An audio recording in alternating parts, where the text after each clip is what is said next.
একতা যদি না থাকি তাহলে আমরা কেউই আগাতে পারবো না।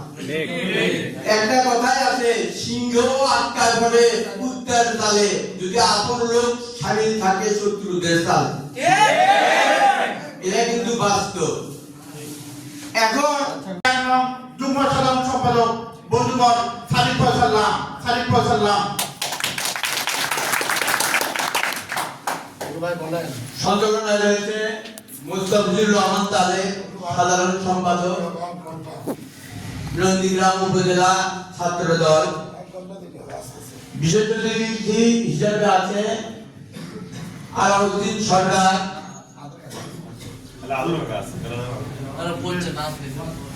সভাপতি নন্দীগ্রাম উপজেলা বিএনপি বিলায়াত হোসেন আলু কাকা, সাধারণ সম্পাদক নন্দীগ্রাম উপজেলা বিএনপি আলেকজান্ডার ভাই, সভাপতি নন্দীগ্রাম পৌর বিএনপি ও শফিউল আলম সুমন ভাই, সাধারণ সম্পাদক নন্দীগ্রাম পৌর বিএনপি। এবং শুভেচ্ছান্তে রয়েছে আমার বন্ধুবর পলি ও বন্ধুবর নুনবি।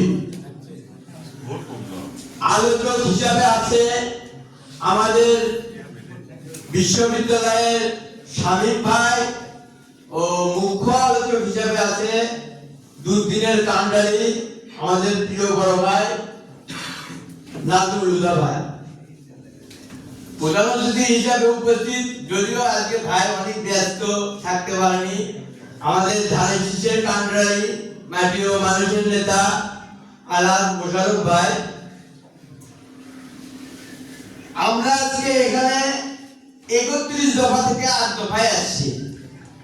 এই 8 দফার কাজ কি সে সম্পর্কে শুনবো এবং মানুষের কাছে পৌঁছে দিব। এটা তো আমাদের কাজ নাকি?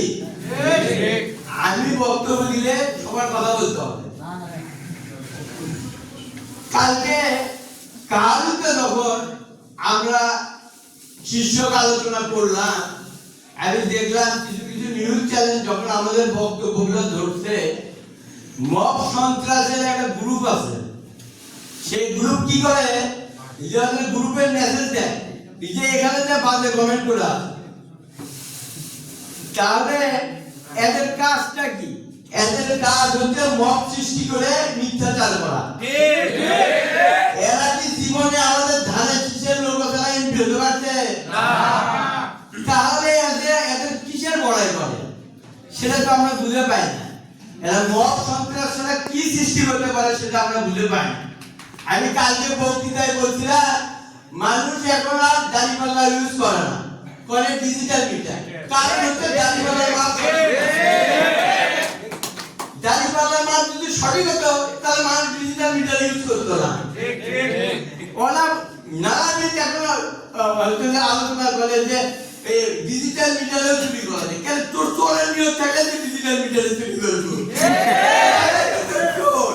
তাহলে চোরের নিয়োগ হচ্ছে চুরি করা, যেটা জামাত শিবির সব সময় করে আছে। করে আছে তো নাকি? জামাত শিবির হচ্ছে একটা মিথ্যাচারের দল। এরা ধর্মকে পুঁজি বানায়, ইসলামী রাষ্ট্র কায়েম করার নামে হিন্দুদের নমিনেশনে বসে থাকে। এরা হচ্ছে সেই দল। আমরা এই দলকে গুনায় ধরি না, এরা শুধু মিথ্যাচার করতে পারে। আচ্ছা যাই হোক, ওদের বিষয়ে আমরা বেশি বলবো না। আমাদের কাজ কি? আমাদের সর্বপ্রথম কাজ হচ্ছে একতা থাকা এবং মব সন্ত্রাসের বিরুদ্ধে ঐক্যবদ্ধ থাকা। আমরা একটা বিষয়ে পিছিয়ে আছি, অনলাইনে সোশ্যাল মিডিয়ায় এরা যত ফেক আইডি এবং জিনিস দিয়ে যে মিথ্যাচার করতেছে, এদের আমাদের ছাত্র দলের প্রধান কাজ হচ্ছে প্রতিহত করা। একটা মিথ্যাচার করতেছে, ওখানে সত্য তুলে ধরা। ওরা 20টা ফেক আইডি দিয়ে 20টা কমেন্ট করবে, আমি একটা রিয়েল আইডিতে সত্য কমেন্ট করব। আমাদের কাজ হচ্ছে এইটা। আমার এই কাজ যখন আমি করতে পারবো তখন আমি মনে করবো যে আমি ছাত্র দলের কর্মী। একতা যদি না থাকি তাহলে আমরা কেউই আগাতে পারবো না। একটা কথাই আছে, সিংহ আটকায় পড়ে কুত্তার তালে, যদি আপন লোক স্বামী থাকে শত্রুদের তালে। বাস্তব। এখন বলতেছে যে ফ্যামিলি কার্ড করবে, কই থেকে করবে, প্রলোভন দেখাচ্ছে কি করবে।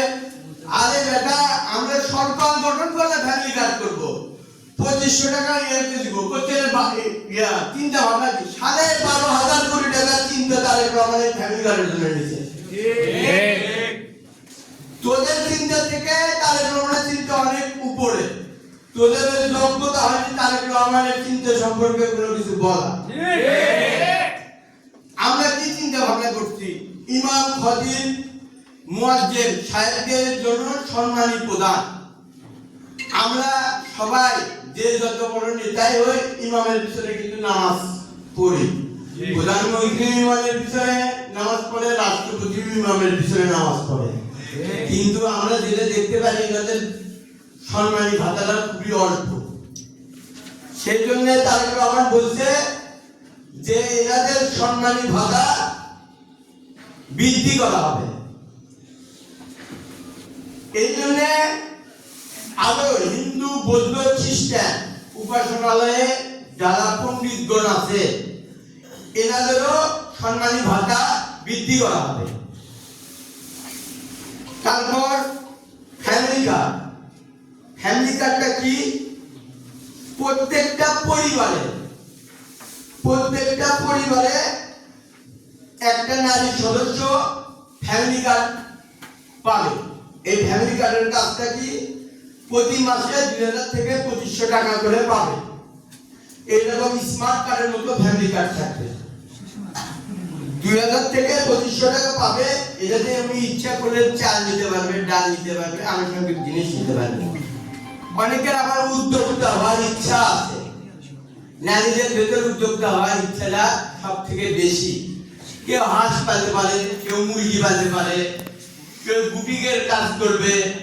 এই জন্য কি আর্থিক সহায়তা আর সচ্ছল নেয়।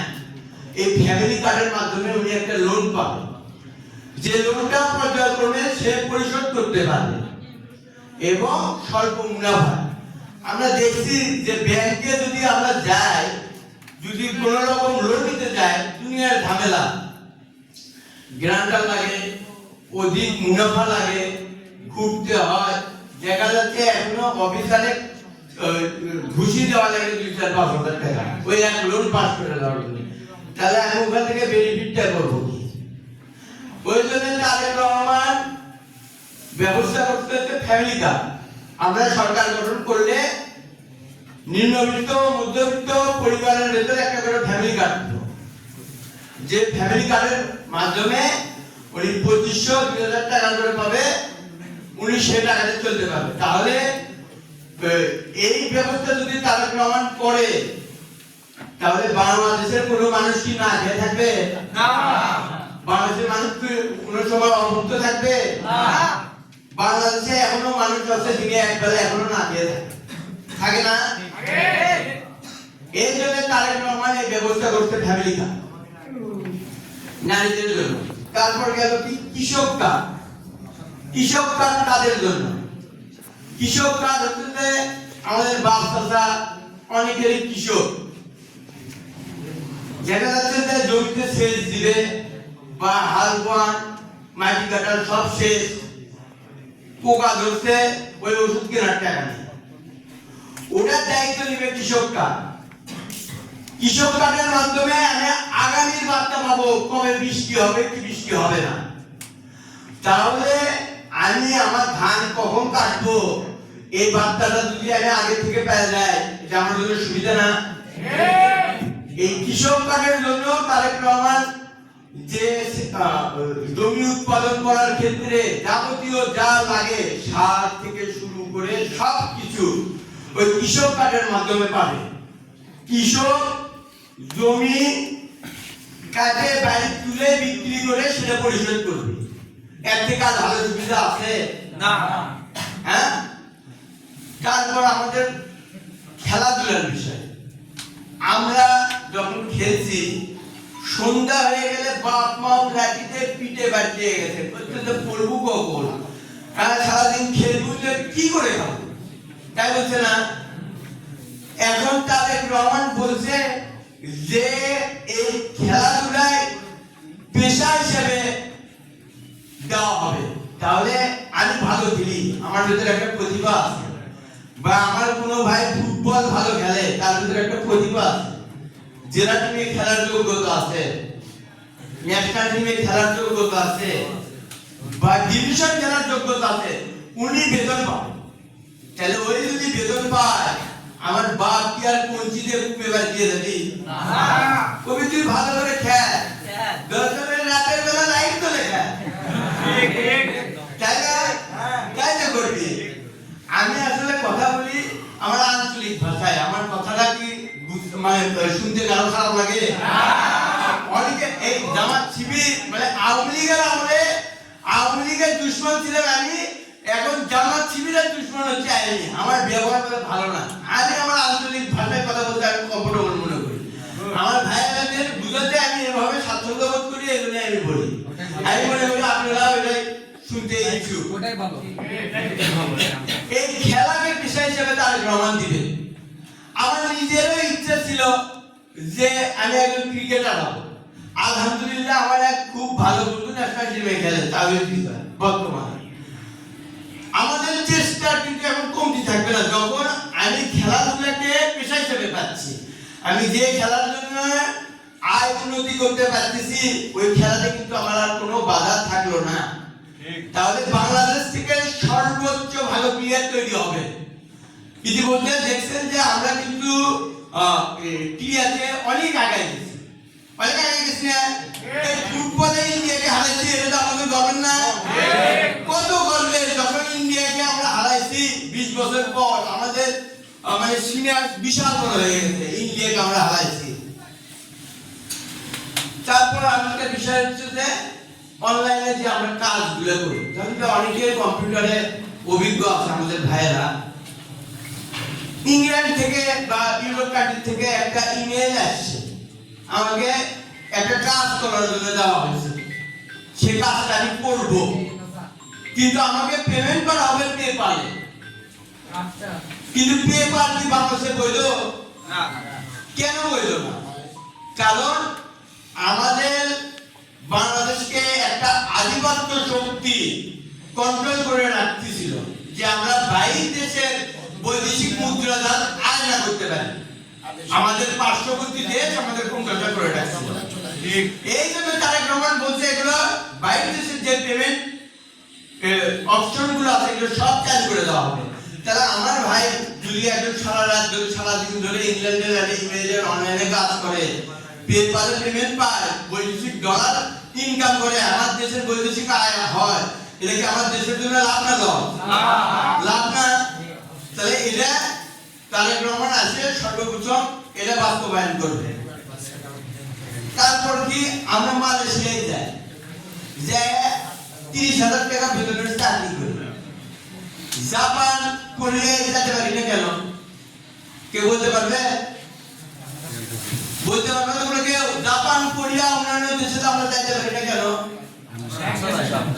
ভাষা। জাপান যাই কি আমার দেশে আসেন, আমি লোক নিব। যেখানে আমি মালয়েশিয়াতে 40,000 টাকা বেতনের চাকরি করি, জাপান বলতেছে আপনার আসবে আমি 1 লাখ টাকা বেতন দিব।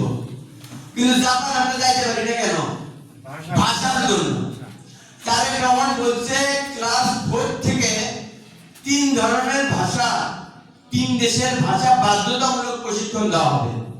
তাহলে যদি আমরা জাপানের ভাষা জানি, কোরিয়ান ভাষা জানি, ইতালিয়ান ভাষা জানি, বিদেশ যাওয়ার কোনো বাধা থাকতেছে না। আমার এই নন্দীগ্রাম থেকে যদি 100 জন বা 1000 জন যদি জাপান যায়, হ্যাঁ 1 লাখ করে যদি বেতন পায়, তাহলে আমাদের কত বৈদেশিক মুদ্রা আসছে? এটা ভালো না?